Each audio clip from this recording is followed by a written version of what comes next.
या न्यूज बुलेटिनचे सहप्रायोजक आहेत गोकुळ.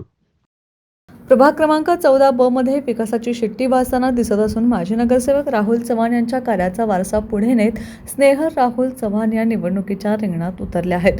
राहुल चव्हाण यांनी आपल्या कार्यकाळात जास्तीत जास्त विकास निधी मिळवून रस्ते, ड्रेनेज व्यवस्था, पथदिवे यांसह मूलभूत सुविधांची प्रभावी अंमलबजावणी केली होती.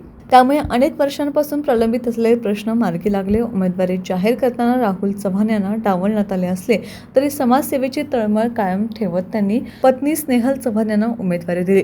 यादवनगरसह नगर व उपनगर भागात निघालेल्या यांच्या प्रचार फेऱ्यांना नागरिकांचा उत्स्फूर्त प्रतिसाद मिळत असून स्थानिक समस्या थेट त्यांच्यापर्यंत मांडल्या जात आहेत. सुशिक्षित पदवीधर असलेल्या स्नेहल चव्हाण यांनी यापूर्वीही सामाजिक कार्यात सक्रिय सहभाग घेतला आहे. महिला सुरक्षा, महिला सबलीकरण तसेच शासनाच्या विविध योजना शेवटच्या घटकापर्यंत पोहोचवण्याचा त्यांचा निर्धार आहे. उत्तम वक्तृत्व, निर्णय क्षमता व धाडसाच्या बळावर त्या प्रभागाच्या सर्वांगीण विकासासाठी कटिबद्ध असल्याचा विश्वास नागरिक व्यक्त करत आहेत.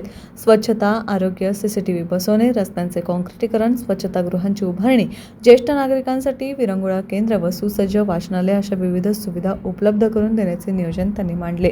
पारदर्शक कारभार आणि अधिकाधिक निधी मिळवून प्रभावी विकास कामे करणे यावरच त्यांचा ठाम भर राहणार आहे.